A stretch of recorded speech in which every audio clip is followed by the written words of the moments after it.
Welcome to the recipe. I am your host, the Red Knight. And if this is your first time around these parts, hopefully by the time this video is done, you'll consider giving me a subscribe and a like and all of that good stuff. But yeah, man, we got to talk about this Lord of the Rings Middle Earth Collector's Edition, a collector's edition that I've been waiting for over a year now. And I, considering there's been a crazy ass pandemic going on, I said, fine. They're going to take their time with it. I was assuming they're taking their time because they were actually going to deliver the Unicorn Edition. The edition of Lord of the Rings that I've been waiting for, well, since basically I first heard about it almost 20 years ago, thanks to the One Ring.net, which shout out to them for basically this information that I'm going to be sharing and the digital bits, which, crazy enough, they were going to be part of the conversation either way. So me having them as a source for this content and sharing it with you, it was just basically inevitable at this point. It was meant to be, man. Yeah. It's sad to come on here and be disappointed about this because I wanted to come on here and be crazy excited about this, ecstatic about this. Like I said, I've been waiting forever. Listen.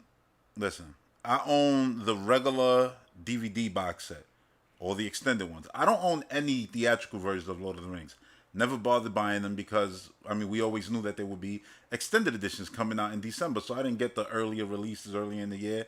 And I always wanted the appendices. Everything that came with that extended edition is what made it special, and the appendices is what made those extended editions special. Same thing with The Hobbit. I'm like, why get the regular versions when I can sit there and wait comfortably? I'm patient to get the goodness that is the extended version. That's more movie, more story, and the appendices, which is more behind the scenes, which is basically, just as good as the movie at this point. I probably watch those even more than I watch the movie at this point. So anyway, I love Lord of the Rings. And as you can see up there, right, all the way up there, you can see the king. You got Gandalf up there. You got, there's a couple characters up there. The point is, love it. Over there, I got a couple characters. I got Strider, regular Strider over there, and Golem. And in my hand, I say, you know what? I'm going to have the character that best illustrates the way I feel currently about the situation. So I brought my boy Lurtz with me, and he's like, mad right now, yo. I'm mad too. Now I'm seriously like so disappointed. And why, you might be wondering? Well, because as beautiful as this image right, this image right here looks. There you go. This ain't it. This is not it at all. At all. And there's multiple reasons why, right? And I mentioned the unicorn edition and all of that. I was gonna say digital edition, the unicorn edition and all of that. Which, don't confuse it with a digital edition. What is the unicorn edition? Just in case you don't know. Well, the unicorn edition, I would rather you not even hear it from my mouth, right? You're gonna hear it right now from my mouth, but I would rather you actually watch the video that I'm linking in the description below to a One Ring podcast. Now, this audio isn't the best because there's a lot of crackling and popping, which most of the time the audio is great. Great podcast. Been listening to it for damn near 20 years. And probably more than that. Jesus Christ. It's been a long time.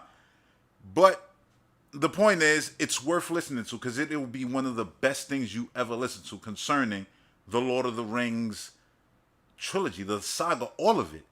Because it's a link to an episode of Torn Tuesday, which is their Tuesday podcast, OneRing.net. And in it, Michael Pellerin is in it. If you don't know who that is, that's the guy who directed all of the appendices. And he's in there talking about the Unicorn Edition. And this is what I thought this Ultimate Edition was going to be. Because what they released earlier, right, when it came to 4K releases of the, remastered, beautiful, redone visuals and all that for the Lord of the Rings and Hobbit movies, was awesome. Like, it was a good box set. But I was like, wait, they announced it's going to be a bigger and better thing. So, like I've always done, like I just told you, I did this with DVDs, I did it with the Blu-rays, and I was ready, and I've done it again now with these 4Ks. And they were announcing, I'm like, yay, here we go, ready to pre-order. I'm like, whoa, that price, $250, this is crazy. But let's see what's in it, because it might be worth it. And as a fan, I'm like, hey, I'm going to see what's in it, because it might be worth it. And it might easily become worth $250. As a fan, for me, I was like, $250 for probably the last time I purchased, this hopefully the last time I purchased, this giant saga that is, the Lord of the Rings. I said, let's wait because it's everything. It's the Hobbit, it's the Lord of the Rings movies, it's everything. It's the appendix, and then there's gonna be more. And this is the Unicorn edition, so it gotta be. And then I start going down the list. And for this, I'm actually gonna bring up, and I wanna talk about what's actually here. So again, shout out to the digital bits. They break it down very simply, and you see in the image there, you can count those discs. Those discs are not enough. I can see that from just the image. When I looked at the image, I was like, that's not enough. Because if it's Blu-rays and 4K movies and it's the theatricals and the extended, this is what I'm saying. Like $250, it's gonna be worth it. It's everything, and I haven't seen the theatricals since the one time I saw each of them. Well, I saw Return of the King twice the same day, first showing and last showing. But anyway, that's besides the point. Those are the last times I've never seen those movies again. Even when they're on TV, like TNT gives them all the time, I didn't bother. It's like, why? If I'm gonna watch Lord of the Rings, it's an event. I'm gonna sit down. I'm gonna take a deep breath, and I'm gonna get ready, and I'm gonna, you know what I mean? And I'm gonna go deep into them extended editions. But yeah, anyway, the point is, I was like, listen, everything's gonna be worth it. But looking at the image, I was like, no way, because where are the discs for the appendices? Those alone are, damn. 3 discs, I want to say per movie or for each movie. No, it's about, I want to say it's over a dozen. It might be like 20 something. No, it might be 12 appendices, something along those lines. The point is, none of that is here. You get 3 Blu-rays of the Lord of the Rings theatrical editions, right? Because those could be on a single disc. For the extended edition, you get 6 because those, they basically parted, so you get the best quality that you can get. So I'm always fine with them being split, Then you get, so those are 6 Blu-rays, right? Then you get all of that, non basically 4K disc of everything, right? The theatrical and the Blu-ray. So you're getting everything basically twice, which is great, right? Which is great because you might have a 4K player in one room or a console or something, and in the other room you might just have a Blu-ray player, right? So you're like, if I want to watch Lord of the Rings, wherever I can, because I have options. Not only that though, you're gonna get the digital editions, which I'm gonna bring up in a second. So that's what you get when it comes to Lord of the Rings, and it's the same for The Hobbit. You're getting the 3 theatrical discs, you're getting 3 extended Blu-ray discs, which I guess they fit those all now on single disc. Okay, cool. I guess that's awesome. You don't got to get up and switch. Or was it like that with my Blu-rays? I don't even remember at this point. But anyway, then you also get the 4K Hobbit, obviously. So those are going to be 6 4K discs, and you get one measly bonus disc. One. And this is something hosted by Stephen Colbert, which I find hilarious. He's awesome. And I know he's a crazy hardcore Lord of the Rings fan. We all saw him, one-eyed dude one-eyed dude in the Hobbit trilogy. Lake Town guy. But yeah, I was like, yo, like that's seriously what you're delivering. And this supposedly Ultimate Collector's Edition. What collectors? Because as a collector, this is not ultimate to me at all. What I currently own, DVD wise and Blu-ray wise, is better than this. And this was a waste of time. I could have just got the 4K edition when they launched earlier, and I could have already enjoyed those movies multiple times in 4K instead of holding out. I was like, nah, hold out. I could watch them on my Series X. I'll have it by then. Thinking, yeah, nah, at this point, it's like, you could have been there. You could have watched it on your old Xbox. It had a 4K player. Like, there's no point to try to make it a thing because it's not. It's really not. To skip out on the appendices. I still remember Katie Lotz, right, who plays Black Canary, White Canary in the Arrow universe in Legends of Tomorrow.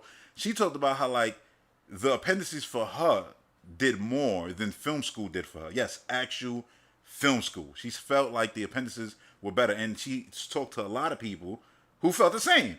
And I was like, that's crazy. And I was reading that thread where she posted that tweet, and a lot of people were saying the same. And I was like, yeah, because it's the most deepest. It's literally a time capsule of their experience over there, right? And it was all captured, and it's great. To not give that every single time you sell these movies is completely bullshit, in my opinion.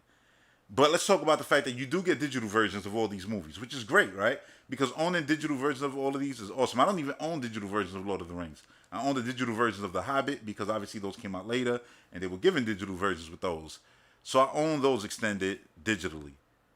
And I know that Vudu updated a few years back, and I was so happy when they updated to start including whatever you owned behind the scenes, whatever was basically featured in that DVD set. Now you can find digitally on Vudu.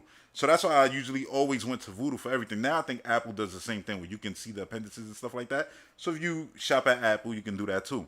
But I personally get them on Vudu, and the digital editions include all the appendix stuff. So I'm like hoping at least the bare minimum they could do is that when you get these movies and you put them in your, again, Apple or your Vudu account, you get the appendices all digitally at least. Even though you should want, I mean, I would want to own them physically, and I do twice, you know, and hopefully a third time when I get the other versions of the 4K.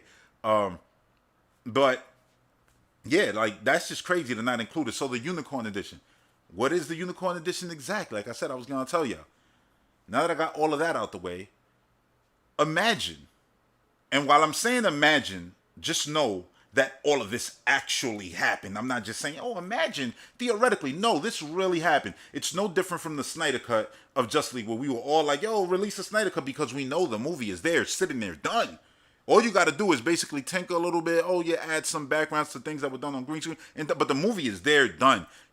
As in, you can show it. It may not be all everything done. There might be shots where, you know, certain graphical elements ain't there, but the movie is done. It's not going to cost that much to finish it because it was already being done before Warner Brothers went in there with their chainsaw, which that chainsaw started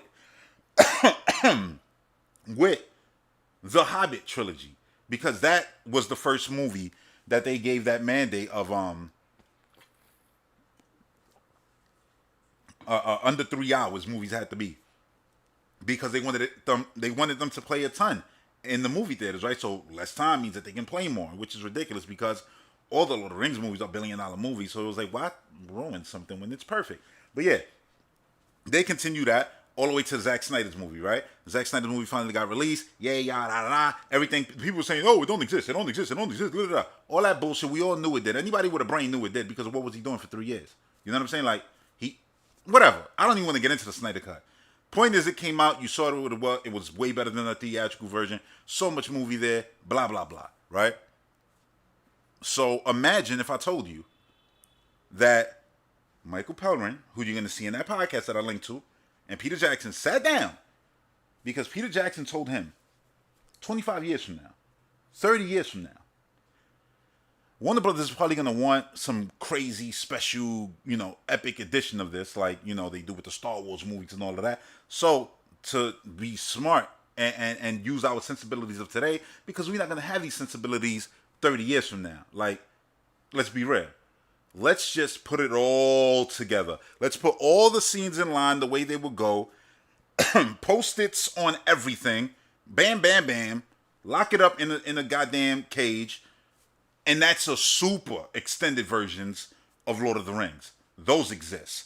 With things and characters that never were in even the extended version. That's a fact. I'm not making that up. That is a fact. You can hear it from the horse's mouth himself. You know what I'm saying? Shadowfax, go. Because he's right now, you know, he's the White Knight right now with all the good stuff. No, but seriously, like, that they did. But not only that, they went into the appendices and all the footage they had, and they did the same thing. So it's all there where they don't have to go in and think at all. They did all the thinking, all the preparing back then. All they got to do is basically, because of the sensibility thing that Peter Jackson said, you know, like, let's just do it all now. So if we ever come back to it, we just follow what we laid here 30 years ago, which is what they did at the time. And here we are now.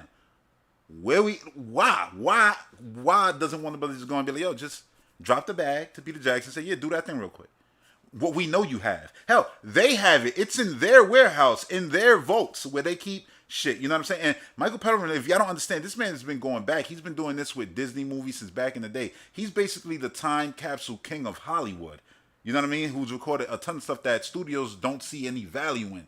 And us Lord of the Rings fans who fell in love with the appendices, we see all of the value in it. You know what I'm saying? Like, yo, what are you doing? Release that. Give us that. I want that. badly. Like he said, like, yeah, there's like little gags in there where you see like the hobbits messing around, and you'll see like Frodo get up, or Elijah, however you want to name them, real names, character names, and then you'll see Elijah come back, and Pippin leaves, and then like they'll basically be talking shit about one another while the other one is gone, and that was like a little gag. He was like, there's a bunch of those. There's actual gag reels. We didn't make gag reels, but we have gag reels that we did make for this Unicorn Edition. It's all there.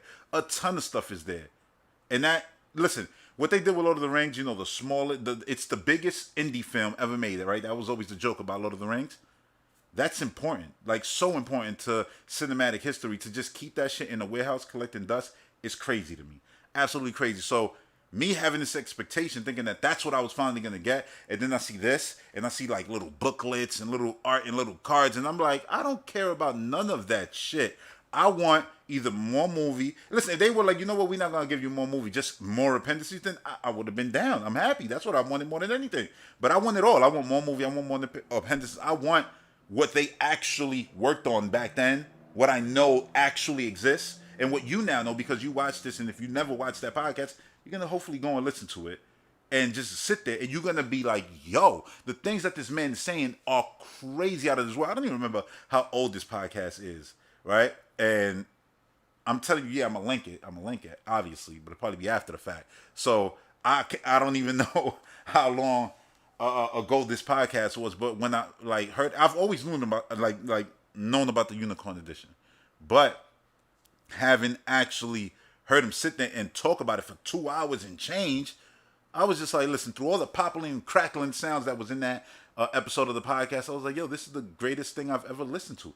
This is worth listening to, just like the appendices are worth watching. It's just crazy. It's just like listening to somebody who wrote the Bible of Lord of the Rings films talk about how, yeah, yo, I got so much more pages, but the man ain't letting me release them. Come on, man. That ain't cool. That ain't cool at all. So, yeah, that's going to do it for this one. Hopefully, in the future, we'll get the edition I want. Until then, yeah, this ain't it. Not at all. Thanks for watching. Hopefully, you subscribe and like. Yeah, until the next one. Peace.